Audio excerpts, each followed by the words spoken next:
First of all, congratulations on the launch. 5 products on a single day. Yeah. I mean, Redmi has been launching products across the platforms. About the phones, so the Redmi 12 5G with a 4Gen2 processor and a 5G phone at the price range that have launched. What will be the target audience, as well as what do you think about this particular device and technology that it is making in with?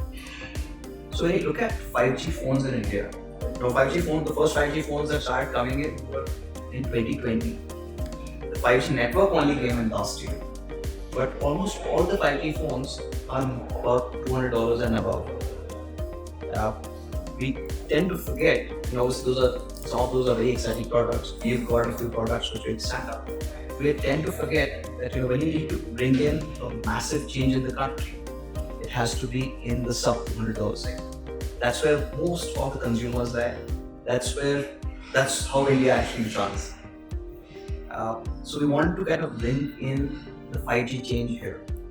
Pretty much similar to 9 years ago when Xiaomi started in India, we had launched the Redmi Note. Yeah. So the Redmi Note brought in the 4G revolution and really moved the country forward when it came to the entire Digital India initiatives. Whether it was learning, whether it was payment apps, or travel apps and things like that. So all of that over the years, Xiaomi obviously helped move the needle forward. On the 5G side, this has not happened. Now, our idea was not to bring in the cheapest device. Our idea was to bring in the best possible device for people in this segment, so that they get a great device, which also gives them access to 5G.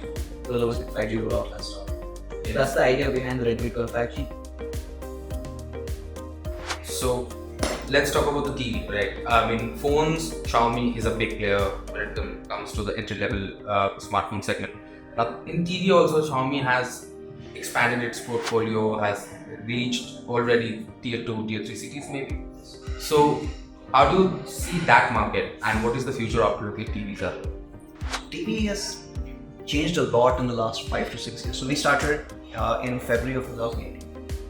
At that time, it was mostly linear TV or TV that was driven through set-top boxes.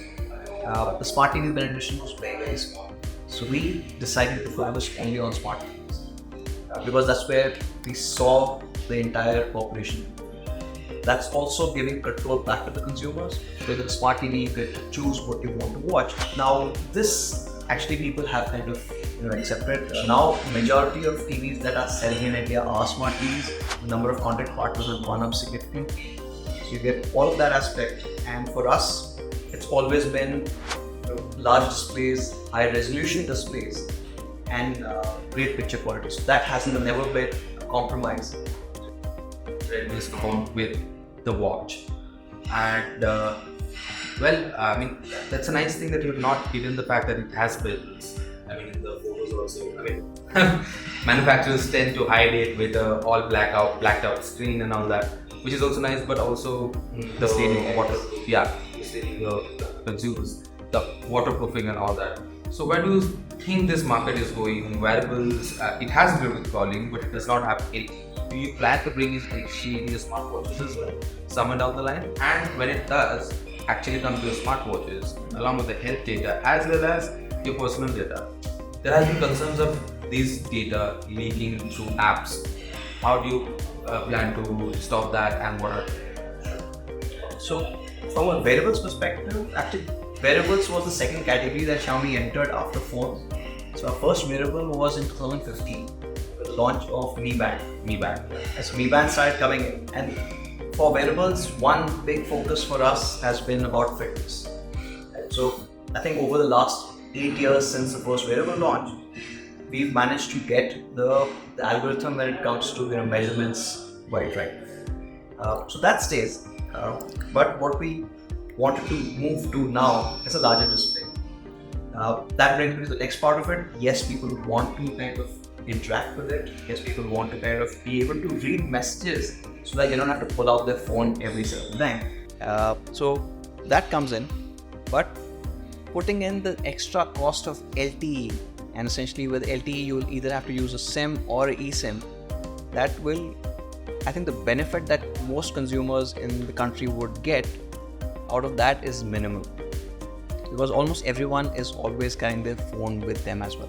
So even people, and I've seen people with smartwatches who got a LTE version still tend to carry their phones with them, but they've paid extra for it, right? So we don't really want to do that because we don't really see that additional benefit, as long as this watch is still routing all your calls, messages properly, and you can still kind of get your work done through that. So perhaps my last question, what is your overall outlook as Xiaomi as a brand in India and as a smartphone manufacturer as well as peripheral gadgets manufacturer for the audience? So our vision is unwavered. From the beginning, it's always been about innovation for everyone.